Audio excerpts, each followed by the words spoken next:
시작. 나야말로 예수님이 가장 필요한 존재이다. 나야말로 예수님이 가장 필요한 존재이다 라는 제목으로 말씀을 나누겠습니다. 오늘 삼남매 컨디션이 아주 좋아요. 주기도문부터 시작해서 얼마나 은혜가 되는지 모르겠습니다. 이제 고난주간을 향해서 우리가 가는 과정, 그리고 부활을 우리가 기념하는 그 모든 과정들을 밟는 그 문턱에 서 있는 것 같습니다. 저는 이제 고난주간을 좀 준비하는 기간이 되면 항상 보는 하나의 그림이 있는데, 제임스 티소의 우리의 구세주가 십자가 위에서 내려다 본 것은 이라는 작품입니다. 아마 예전에 한번 이 작품을 여러분에게 소개한 적이 있는 것 같습니다.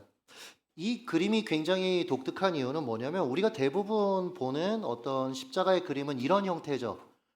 군중들이 십자가 위에 달리신 예수님을 바라보는, 군중의 시선으로 예수님을 어떻게 바라봤는가, 그런 그림이에요. 근데 이 티소의 그림은 독특하게도 십자가에 달리신 예수님이 사람들을 바라보시는 그 관점, 그래서 예수의 시선에 비친 사람들의 표정, 예수와의 거리, 이런 것들이 묘사되어 있다라는 거죠.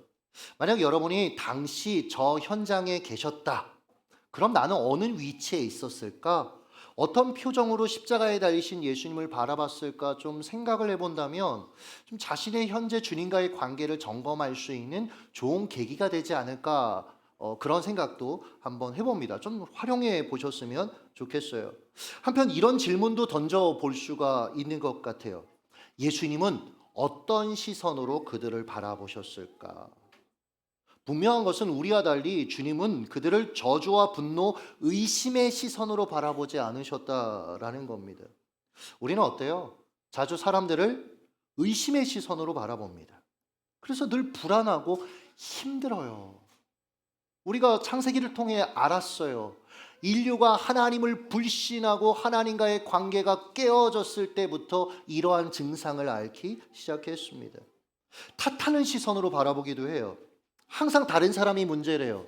우리의 선배 아담이가 먼저 그 스킬을 시전하지 않으셨습니까?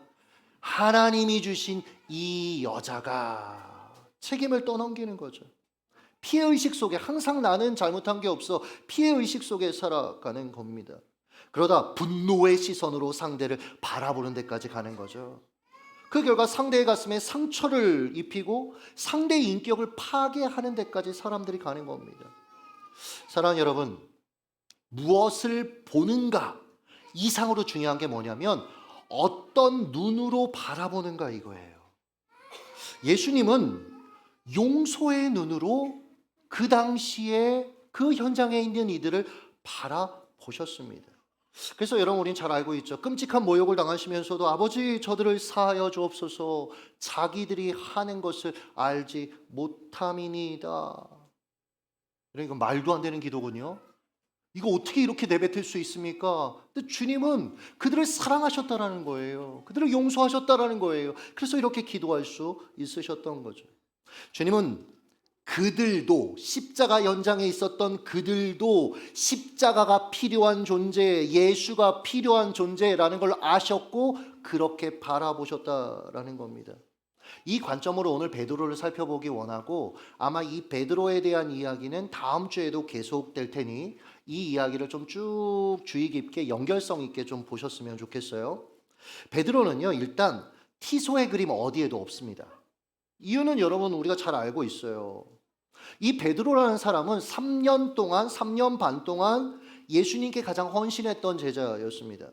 가진 장점들이 굉장히 많았어요. 이런 사람들이 있으면 주변의 분위기를 굉장히 밝게 하고 열정 넘치고 에너지 있고 탁월한 추진력을 발휘했던 사람이었습니다. 예수님과 관련된 일 항상 앞장섰어요. 즉 그는 자신이 지닌 강점과 헌신된 마음을 사용해서 예수님의 제자로 살고 싶었던 그런 인물입니다. 다만 문제가 있다면 뭐죠? 예수님과의 관계에 있어서 핵심을 놓쳤어요. 뭐냐면 자신도 십자가가 필요한 존재다라는 이 관점을 놓쳤어요. 자신은 오히려 예수님이 로마의 압제로부터 민족을 구원하실 영웅이 되시는 그 일 가운데 중요한 역할을 하면 된다. 그리고 나서 나도 한 자리 차지하면 된다라는 생각을 했었죠.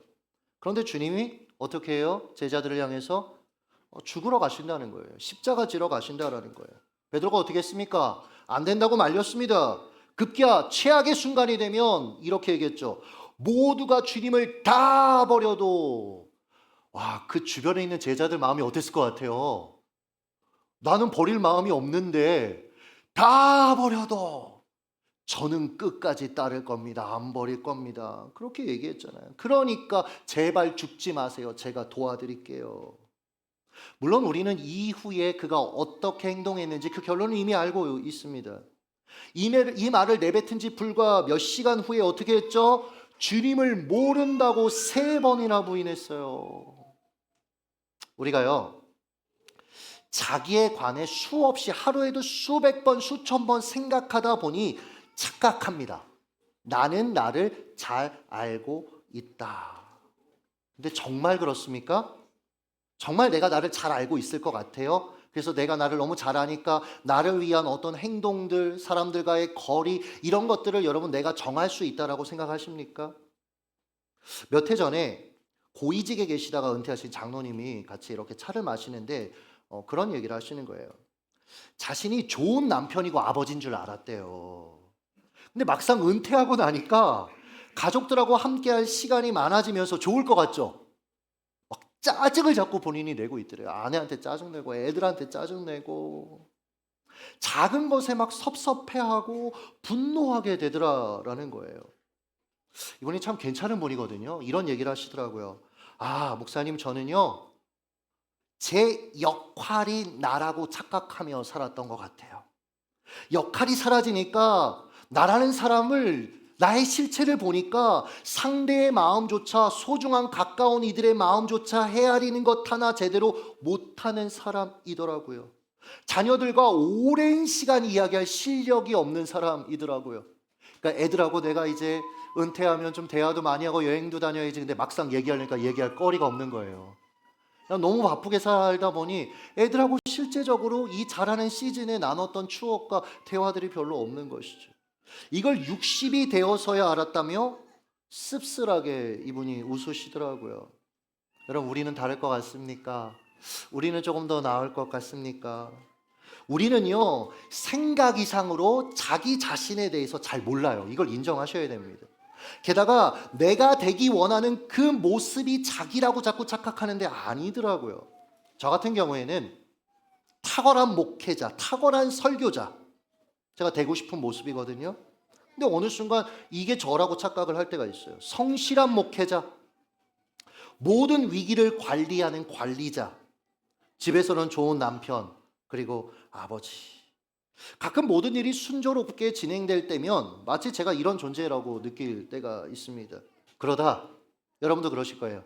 어디에 한 군데라도 문제가 생기면 세상에서 가장 심각한 사람이 되고 맙니다. 어제가 그랬어요. 어제가. 여러분, 제가 원래 창세기 끝내면서 뭐라고 얘기했죠? 갈라디아서 2장 말씀을 나눈다고 예고를 했죠. 갈라디아서 2장 19절 20절. 여러분, 이걸 야심차게 3주 동안 준비했습니다. 제가 이 기간 만든 자료만 해도 제가 억울해서 어제 찍어놨는데 원고 200페이지가 넘어요. 억울하니까 핵심 내용만 잠깐 살펴볼게요. 왜 제가 이러는지 이제 이따 아실 거예요. 여러분, 19절을 보시면 내가 율법으로 말미암아 율법에 대하여 죽었나니 이는 하나님에 대하여 살려 함이라. 이 문장이 굉장히 독특합니다. 헬라어는 동사에 주어가 포함되어 있어요. 그러니까 아페사논, 이게 내가 죽었다라는 뜻을 갖고 있거든요. 그냥 죽었다가 아니고 내가 죽었다. 그래서 따로 주어를 배치하지 않는단 말이에요. 그런데 이 문장은 독특하게도 에고라는 나는이라는 주어를 그것도 문장 맨 앞에 배치했단 말이에요. 이건 무슨 뜻이냐면 내가 죽었다라는 걸 강조하고 싶다라는 거예요. 무엇에 대해 죽고 싶은 거죠? 죽었죠? 무엇에 대해서 죽었죠? 19절 율법에 대하여 죽었나니. 율법에 대해서 죽었는데 여기 죽었다가 여러분 아페사논이라고 아까 알려드렸어요. 단순 과거 직설법입니다. 그때 단회적으로 일어난 그 사건으로 말미암아 이제는 완전히 끝났어. 더 이상 말할 필요가 없어, 이런 의미입니다. 풀어 해석하면 이런 거예요. 내가 정말 율법에 대해 완전히 죽었다고. 그러니까 더 이상 율법에 대해 살았느니 죽었느니 이런 말 자체를 하지 마. 이미 죽었으니까. 이러면서 여러분 쭉 이 부분을 여러분하고 풀려고 했어요. 그리고 웹툰 부패의 사제도 제가 준비를 했었어요. 분석한 자료도 있는데, 근데 뭐 형제들 나중에 따로 찾아오세요. 오늘 얘기 못해요. 왜냐하면 이 얘기도 해야 돼. 게다가 지난 토요일에 어제죠. 새벽 4시 반에 일어나서 다음 주 주일 설교를 준비하는 여유를 부렸습니다. 금요일에 초안을 12페이지 거의 완성을 했기 때문에 이걸 이제 조금만 줄이면 됐던 거예요. 그런데 토요일 날 당일날 문제가 생겼어요. 원고가 안 써지는 거예요. 제가 이병준 목사한테 그 얘기를 했어요. 너무 절망스러워서. 이게 한 20년 더 됐을 거예요. 이게 전도사 때 경험했던 이 절망감, 원고가 안 써지는 이 절망감, 정말 너무 오랜만에 이걸 겪는다. 너무 괴롭다. 게다가 이제 저녁 7시, 8시 막 점점 가니까 초조해지는 거예요.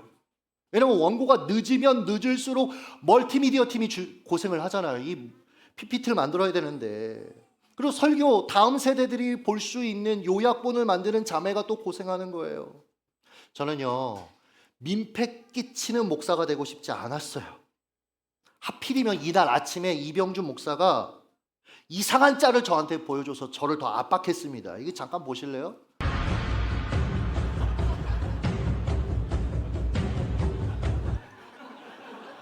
이걸 왜 보여줘가지고 예배 3분 전에 담임 목사님이 찬양 바꾸자고 하니까 뛰어가는 거예요.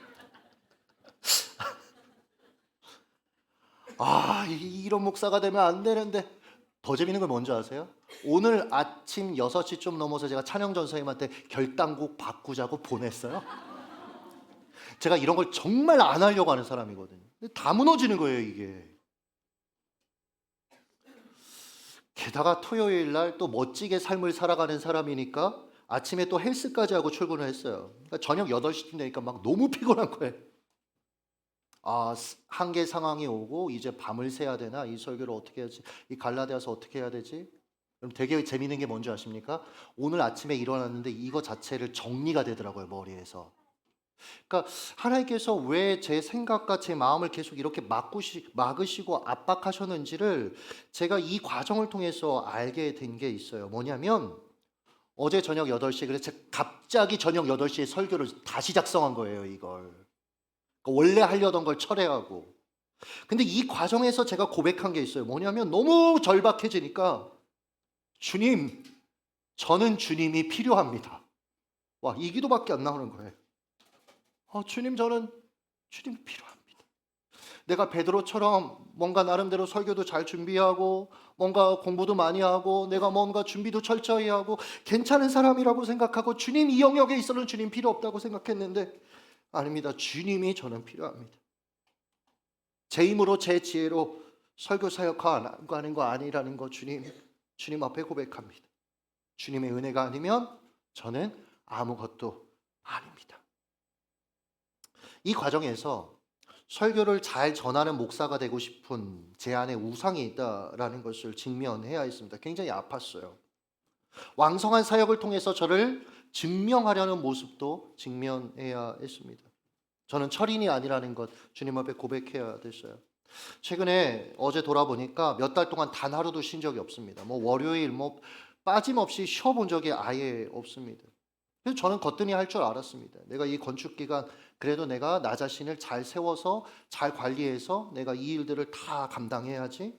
어떤 뭔가가 불쑥불쑥 튀어나와도 내가 그것들을 감당해야지. 제 삶을 주님 앞에 좀 재조정해야 된다라는 것을 좀 알게 됐어요. 베드로도 이 과정을 겪었던 겁니다. 그는 체포된 예수님을 지켜보기 위해 숯불 근처로 모여있는 사람들 틈바구니에 이렇게 섞여 있었어요. 숨어 있었던 거죠. 근데 그 중에 한 사람이 질문하지 않습니까? 너도 예수의 제자 아니야? 그럼 어떻게 했죠? 급기야 모른다라고 예수님을 아예 부인해 버립니다. 난 예수 제자 아니야 이게 아니고 예수를 저주하고 예수를 모른다고 해버렸단 말이에요. 왜 그랬을까요? 목숨이 아까워서 그랬을까요? 자신이 체포될까봐 무서워서 그랬던 걸까요? 저는 아니라고 생각합니다. 그가 이렇게 반응한 이유는 이렇습니다.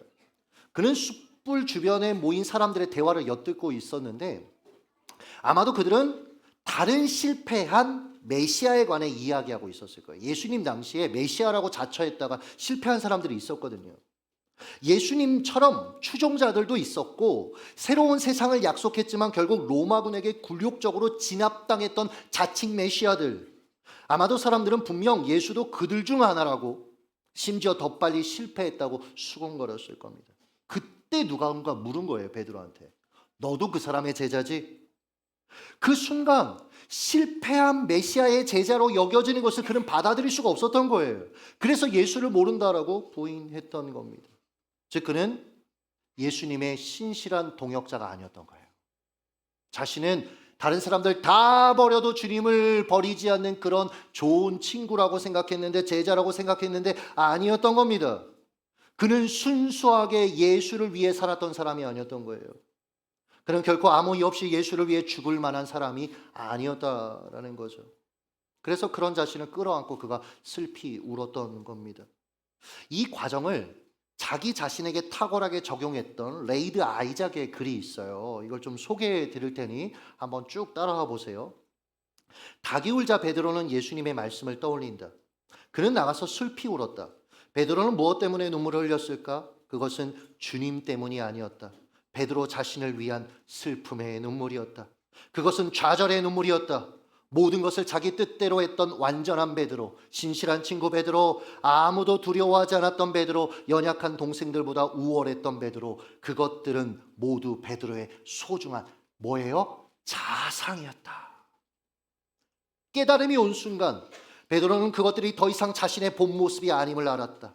진짜 베드로는 오히려 자기 자신만 아는 이기적인 거죠. 이기적인. 죽기까지 함께하겠다고 맹세했던 친구 예수를 저주하며 모른다고 부인할 수 있는 사람이었다. 베드로의 눈물은 잃어버린 자존감을 애통하는 눈물이었다. 그것은 끔찍한 상실감이었다. 그는 슬피 울었다. 그리고 여기부터는 이제 레이드 아이작의 적용입니다. 고백입니다.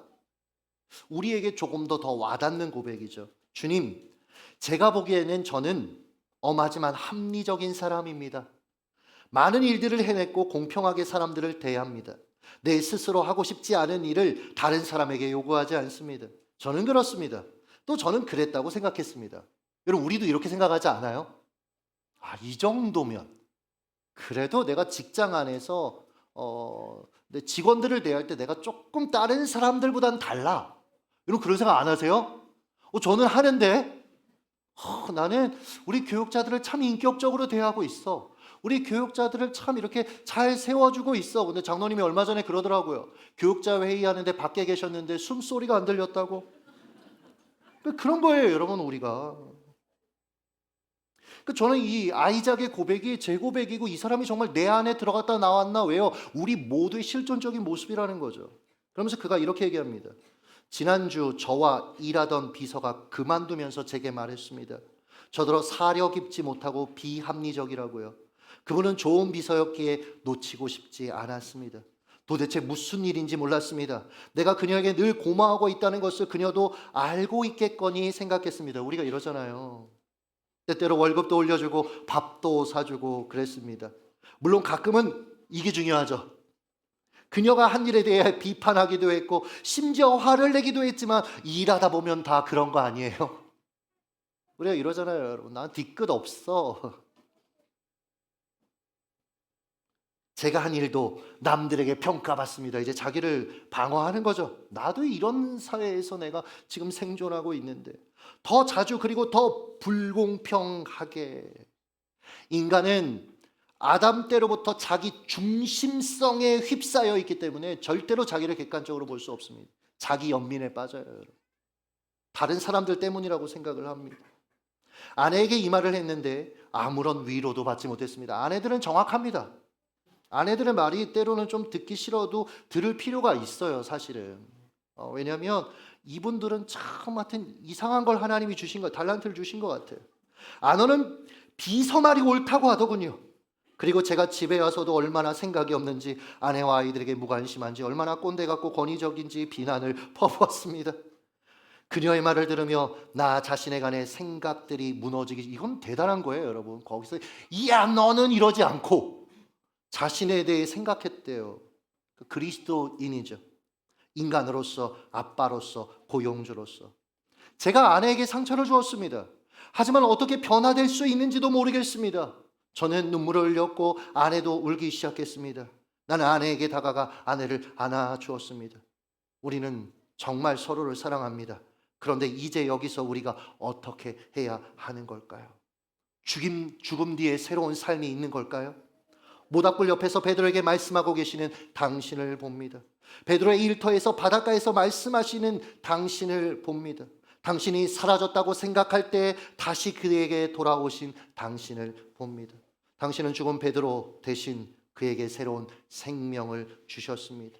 저는 주님을 기다립니다. 오소서 주님. 이 글을 쭉 옮겨 적은 뒤에 제가 그날 밤에 두 눈을 감고 기도했어요. 그리고 이렇게 고백했습니다. 주님, 어느샌가 예수님을 도와 사람들을 세우는 것이 제 역할이라고 제가 착각하고 있었습니다. 예수님이 가장 필요한 사람은 저인데 말이죠.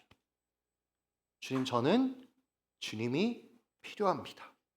나를 불쌍히 여겨주소서. 말씀을 맺겠습니다. 이제 여러분 차례입니다.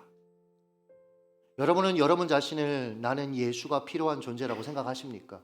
네, 여러분은 예수 그리스도의 십자가 그 은혜를 경험했고 나의 구주로 고백했기 때문에 더 이상 십자가가 필요하진 않아요, 여러분들. 이미 우리는 십자가에서 모든 율법의 요구에서 죽었습니다. 그러니까 여러분 그 싸움을 하실 필요는 없어요. 내가 아직 덜 죽어서 그래. 내가 죽었으면 내가 이런 문제에 대해서 이렇게 행동하지 않았을 텐데. 아니요, 여러분. 우리는 이미 죽었다니까요. 그리고 갈라디아서 2장 20절, 이제는 주와 함께 사는 겁니다.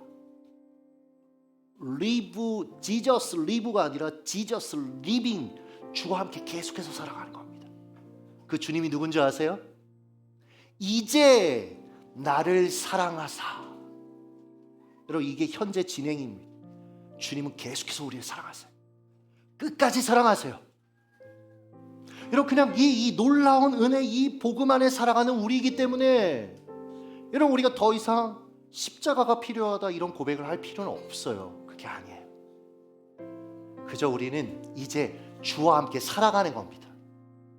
주와 함께 살아간다는 거, 주와 함께 관계를 맺는다는 거, 여러분 그 고백이 뭐냐면 나는 주님이 필요해요. 오늘 하루도 나는 주님이 필요합니다. 지금 이 순간에도 나는 주님이 필요합니다. 주님과 교제하고 주님과 관계 맺고 주 안에 살아가는 삶이 아니면 주님, 저는 이 인생을 감당할 실력이 없습니다. 저 자신을 바라볼 수 있는 눈도 없습니다. 상대를 바르게 볼 수 있는 그런 눈도 없고요. 주님, 저는 주님이 필요합니다. 주님, 저는 주님이 필요합니다. 초대교회 문헌들을 이렇게 좀 살펴보다 보니까 초대교인들은 숨을 쉬는 것처럼 고백했대요. 예수의 피가 나를 자유케 합니다. 이걸 이렇게 가져와 봤어요. 저는 주님이 필요합니다. 저는 주님이 필요합니다. 끊임없는 믿음의 고백. 내가 삶을 살아낼 수 있는 거 아니더라고요, 여러분들. 내가 무언가를 감당할 수 있는 거 아니더라고요. 여러분, 우린 그런 존재가 아니더라고요.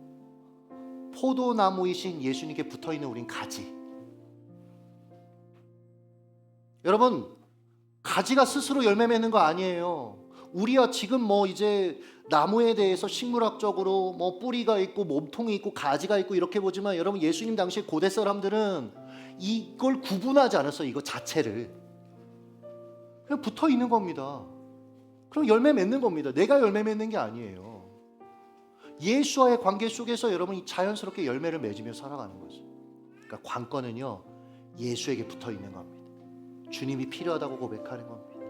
이 고백들을 한 주간 계속해서 고백하면서 주님 앞에 살아가시길 예수님의 이름으로 축복합니다. 기도하겠습니다.